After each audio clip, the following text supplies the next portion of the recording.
हज़रत मौलाना अब्दुल हमीद साहब चमावा, आपका एक अहम खिताब होगा। उन्वान है इर्तिदाद का तूफ़ान और हमारी जिम्मेदारियाँ। आपका वक्त 8 मिनट है। हजरत से दरख्वास्त है कि आप तशरीफ़ लाएं और अपने कलिमात आलिया से हमें मुस्तफ़ीज़ फरमाएं। अल्हम्दुलिल्लाहि व कफ़ा व सलामुन अला इबादिहिल्लज़ीना इस्तफ़ा, अम्मा बाद। फ़अऊज़ु बिल्लाहि मिनश शैतानिर रजीम, बिस्मिल्लाहिर रहमानिर रहीम। वमन यर्तदिद मिनकुम अन दीनिही फयमुत वहुव काफ़िरुन फ़उलाइका हबितत अअमालुहुम फ़िद दुनिया वल आखिरह वउलाइका अस्हाबुन नार हुम फ़ीहा खालिदून। वक़ाल नबी सल्लल्लाहु अलैहि वसल्लम मन बद्दल दीनहु फ़क़्तुलूहु औ कमा क़ाल अलैहिस्सलातु वस्सलाम। बिरादरान मिल्लत, मुअज़्ज़ज़ सामीन किराम और मुअज़्ज़ज़ मेहमान एज़ाम, आज का ये प्रोग्राम एक ख़ास प्रोग्राम है, आम जलसों से हटकर है बेशक। और आज का ये प्रोग्राम सिर्फ सुनकर जाने के नहीं, बल्कि ये प्रोग्राम एक फिक्र लेकर, एक सोच लेकर, एक मैसेज, एक पैगाम लेकर उठने का है और एक अहद करने का है कि यहाँ से जाने के बाद हम हमारे माशरे में और हमारे समाज में जो बुराइयां हैं उसे चेंज करेंगे, तब्दील करने की कोशिश करेंगे। अल्लाह रब्बुल इज़्ज़त ने फरमाया है, वमन यर्तदिद मिनकुम अन दीनिही फयमुत वहुव काफ़िरुन। तुम में से जो शख्स मुर्तद हो जाए, जो शख्स अपना दीन यानी इस्लाम छोड़ दे, फयमुत वहुव काफ़िरुन, और हालत कुफ्र में मर जाए, हालत कुफ्र में मर जाए, अल्लाह फरमाते हैं उसके दुनिया और आखिरत के अमाल बर्बाद हो जाएंगे, तबाह हो जाएंगे। और आखिर में फरमाया वो जहन्नम में जाएगा और हमेशा उसी में रहेगा, वो जहन्नम का बासी हो जाएगा। इतना बड़ा जुर्म है, इतना भयानक जुर्म है ये इर्तिदाद, कि अल्लाह रब्बुल इज़्ज़त फरमाते हैं कि दुनिया के सारे अमाल उसके बातिल और ख़त्म हो जाएंगे, गोया कि अहनाफ के नज़दीक भस्म हो जाएंगे और कभी खत्म सही नहीं हो सकते। तो दुनिया के अमाल क्या है? सबसे पहली चीज़ ये, जो नेक काम उसने किया है, नमाज रोजा वगैरह जो भी किया सब खत्म, और उसका निकाह टूट जाएगा, फौरन उसके निकाह से उसकी बीवी निकल जाएगी। अगर औरत मुर्तद होती उसका शौहर निकल जाएगा उसके निकाह से, और वो मुसलमानों के कब्रिस्तान में दफन नहीं की जाएगी, उसका जनाजा नहीं पढ़ा जाएगा, आखिर में उसे कत्ल कर दिया जाएगा, उसे कत्ल कर दिया जाएगा।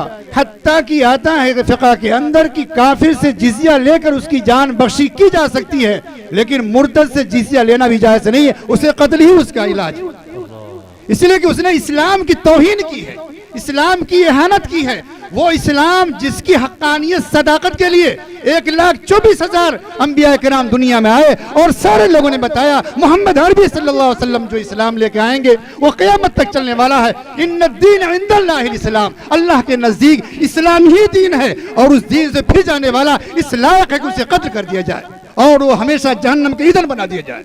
मेरे दोस्तों, ये है मुर्तद और इर्तिदाद का समरा। अल्लाह के हबीब सल्लल्लाहु अलैहि वसल्लम फरमाते हैं, किसी काफिर के बारे में नहीं फरमाया कि फौरन काफिर को जहां मारो कत्ल कर पाओ। क्या फरमाया मुर्तद के बारे में? कि जिसने अपने दीन को तब्दील कर दिया है उसे कत्ल कर डालो, फ़क़्तुलू, उसे कत्ल कर दो। इस दुनिया में, इस माशरे में जिंदा रहने का उसे कोई हक नहीं है, इसलिए कि उसने दीन इस्लाम की इहानत की है, तौहीन की है। उसका जुर्म कुफ्र से बड़ा शनी और बढ़ा हुआ उसका जुर्म है। मेरे भाई, आज हमारे माशरे के अंदर, हमारे समाज के अंदर, और इस तरह के प्रोपेगेंडा के जरिए, साजिश के जरिए हमारे समाज में इर्तिदाद को हवा दिया जा रहा है, इर्तिदाद को फैलाया जा रहा है, हमारे खिलाफ साजिश की जा रही है, और इस मुल्क के अंदर वो तूफान बदतमीजी पैदा की जा रही है जिसका आज से 25 साल 30 साल पहले तस्वुर नहीं किया जा सकता था। कभी मस्जिद पर हमला, कभी मदरसे पर हमला, और कभी अजान पर हमला, कभी नमाज पर हमला। नमाज को ऐसे बनाकर पेश करते जैसे कोई अपराध है। एक अल्लाह का बंदा अल्लाह की धरती पर अपनी पेशानी रखता है तो अपराध बन जाता है, अपराधियों को अपराधी नजर आएगा। यह है हमारे मुल्क के हालात पैदा किए गए। खास तौर से हिंदुत्व की तरफ से, आरएसएस की तरफ से एक प्लान तरतीब दिया गया, एक साजिश तरतीब दी गई है। उन्होंने एक तंजीम बनाई है और एक संगठन तैयार किया है। कॉलेजों में भेजा जाता है और मुलाजिमत पेशा लोगों में चीजें उनको समझाया जाता है, पढ़ाया जाता है, उन्हें ट्रेनिंग दी जाती है इस बात की मुस्लिम समाज की बच्चियों, उनकी औरतों को प्यार के और मोहब्बत के झांसा देकर उन्हें बहकाया जाए और उन्हें धर्म से बेधर्म किया जाए, उन्हें बेधर्म किया जाए। एक बड़े अखबार की रिपोर्ट के मुताबिक तकरीबन 3 सालों में 40 से 50 हजार मुस्लिम लड़कियां मुर्तद हो चुकी हैं। मालूम आपको? ये हमारे लिए, हमारे समाज के लिए और पढ़े लिखे तबकों के लिए, बाअसर तबके जो लोग समाज के अंदर सामाजिक काम करते हैं, सियासी शऊर रखने वाले और अक्ल फहम रखने वालों के लिए कितना बड़ा दर्द है, कितना बड़ा गम है, कितनी फिक्र की चीज है। और हमें नींद आती है कैसे? हमारे समाज की बच्चियां इस्लाम से निकल रही, ईमान से निकल रही हैं और हया पाक दामनी की चादर तार कर रही हैं, तार कर रही हैं। वो बच्चियां थोड़ी सी मनफात, थोड़ी सी लालच के जरिए वो अपने ईमान का सौदा कर लेती हैं। और वो जो संगठन है कॉलेजों के अंदर लड़कों का, नौजवानों का संगठन जो तैयार किया हिंदुत्व ने, उनके बिछाए हुए जाल में फंस जा रहे हैं। ये सबसे बड़ी साजिश हमारे लिए और हमारे समाज के लिए सबसे बड़ा दुख है। ये सबसे ज्यादा फिक्र की ये चीज है कि आज हमारे घरों के अंदर इत्तेदार आ रहा है और प्रोपेगेंडा के जरिए मुसलमानों की हैसियत को, मुसलमानों की शख्सियत को और मुसलमानों के शिआर को बदनाम करने की कोशिश की जा रही है। इसलिए हमें बेदार रहने की जरूरत है। इर्तिदाद का सबसे अहम जो सबब है वो दीन से दूरी है, जहालत है, ज़ोफ़े अक़ीदा है, इस्लामी तालीम तरबियत न होने की वजह से ऐसा होता है। और कुफ्र और शिर्क की जो जहालत है, जो नहूसत है, उसका इदराक नहीं है, अल्लाह के हुजूर हाजिर होने का इस्तेहज़ार नहीं है, जन्नत और जहन्नम का तसव्वुर उसके पास, रासिक तसव्वुर नहीं उसके पास है, जिसकी वजह से वो उनके बिछाए हुए जाल में ज्यादातर लड़कियां फंस जाती हैं।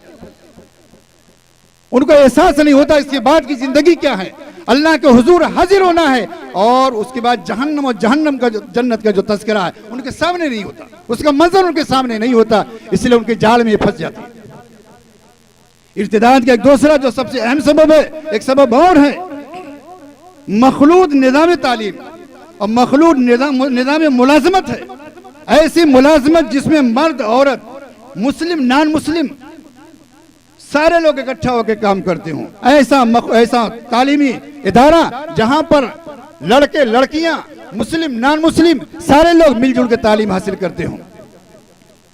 हम लड़कियों की आला तालीम के मुखालिफ नहीं, लेकिन कतान इस्लाम इस चीज की इजाजत नहीं देता कोई बच्ची डॉक्टर बने, मास्टर बने, प्रोफेसर बने, वकील बने और ईमान इस्लाम का सौदा करके बने, इफ्फत और इस्मत की चादर तार करके वो वकील बने, ऐसी इस्लाम हरगिज़ इजाजत नहीं देता। उनके वालिदैन की जिम्मेदारी है, उनके घर के लोगों की जिम्मेदारी है और समाज में जो लोग सूझबूझ रखते हैं उनकी भी जिम्मेदारी बनती है कि ये बच्चियों को जहां तालीम के लिए भेजते हैं वो इदारा कैसा है। आज बच्चियों में होड़ लगी हुई है आला तालीम की, कोचिंग सेंटर की तरफ जिसको देखा जाता है, आम तौर से कोचिंग सेंटर ऐसे ही हैं, उसमें लड़के लड़कियां, मुस्लिम और गैर मुस्लिम सारे लोग तालीम हासिल कर रहे हैं। क्या जो लोग अपनी बच्चियों को तब भेजते हैं वहां पर हद से ज्यादा अपने बच्चियों पर खुद एतमादी इन्हें धोखा देती है, नुकसान में डालती है। आप क्या समझते हैं आपके बच्चे फरिश्ते हैं? वो नौजवान हैं, खुली फिजा है, कोई रुकावट नहीं है, होटलों में, बाजारों में, पार्कों में अपने फ्रेंड के साथ, अपने दोस्तों के साथ फिरती हैं और शॉपिंग मॉलों में जाती हैं। आपको पता है वो कौन निगरानी करेगा उसकी? कम से कम आपको निगरानी की आपकी जरूरत है, आप पर फर्ज होता है अपने बच्चियों को अगर इस तरह के इदारे में भेजते हैं जहां मखलूत निज़ाम तालीम है, सिस्टम चलता है, वहां पर अपने बच्चियों को भेजने से पहले आपकी जिम्मेदारी उसको देखते रहे। कौन लोग हैं जिनसे उसका हंसना बोलना है, कौन लोग हैं जिसके साथ वो चलते फिरते हैं, उनके आने जाने का क्या टाइम है, कब घर आते हैं, कब जाते हैं, कोचिंग सेंटर के क्या टाइम, मेरे दोस्तों, आंख बंद करके आप अपने बच्चों को भेज देते हैं। कोई कोटा भेज रहा है, कोई चेन्नई भेज रहा है, कोई बनारस भेज रहा है, कोई इलाहाबाद भेज रहा है, कोई अलीगढ़ भेज रहा है और कोई शिवली कॉलेज में भेज रहा है। आपको मालूम है क्या हो रहा है वहां पे?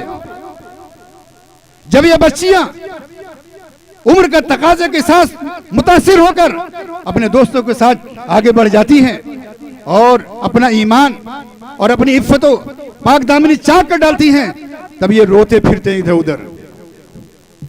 टाइम बहुत कम है, बस एक दो तीन बातें और बस अर्ज करता चलूं। इर्तिदाद की और भी वजह हैं। बेहयाई है, बेपर्दगी है। हया पर्दे पर आप बात करें तो रात खत्म हो जाएगी। उसके साथ साथ आप देखें सोशल मीडिया है, लोग अपने बच्चों को महंगा मोबाइल दे के फख्र महसूस करते हैं ताकि हमारे बच्चे कॉलेज में यूनिवर्सिटी में जाएं, हमारी बच्चियां लहरा कर हाथ दिखाएं कि हम बहुत मालदार हैं, 1 लाख का मोबाइल लेके चलते हैं। उनकी निगरानी नहीं करते, रात में कब देखते हैं कब सोते हैं। बेशक सोशल मीडिया के जरिए बहुत कुछ हासिल किया जा सकता है और तालीम में मुआविन भी है, लेकिन आपकी सोशल मीडिया और ये आपके मोबाइल में इंटरनेट में दुनिया की तमाम बुराइयां मौजूद हैं। जैसे आप मखलूत इदारे में जहां मिक्स तालीम होती है उसकी निगरानी करते हैं, ऐसे आपको मोबाइल की निगरानी की भी जरूरत है। इसलिए मेरे भाई, आप यहां से उठें और अगर आप अपने इलाके में बैठकर, आप में से अक्सर जिम्मेदार लोग हैं, पढ़े लिखे लोग हैं, इन्हीं लोगों को आज दावतनामा भी दिया गया था। एक फिक्र लेकर उठें, एक सोच लेकर उठें। कितनी अफसोस की बात है और दिल को छलनी करने वाली बात है कि वो मोमिना, वो मुस्लिमा मुर्तद हो जाए और जहन्नम के ईंधन बने। अल्लाह रब्बुल इज्जत हमें और आपको तमाम मुसलमानों को फहम सलीम अता फरमाए, दीन पर साबित कदमी अता फरमाए। व आखिरु दावाना अल्हम्दुलिल्लाहि रब्बिल आलमीन। बहुत खूब, जज़ाकल्लाह। अल्लाह से करे दूर तो तालीम भी फितना, इमलाक भी, औलाद भी, जागीर भी फितना। नाहक के लिए उठे तो शमशीर भी फितना, शमशीर ही क्या नारे तकबीर भी फितना। मेरे दोस्तों, हम सब की मुश्तरका जिम्मेदारी है कि जिस तरह हम बच्चियों के हवाले से तालीम की फ़िक्र करते हैं, इसी तरह हमारी ये भी जिम्मेदारी है कि हम उनके दीन व ईमान की भी फ़िक्र करें। अपने इस्लामी तालीमात की रोशनी में अपने मुल्क के कॉन्स्टिट्यूशन और आइन के दायरे में रहते हुए हम भी अपना कॉलेज और स्कूल खोलें और मखलूत तालीम से बचते हुए सिर्फ बच्चियों को तालीम में आगे बढ़ाएं। ये हमारी आज की ज़रूरत भी है।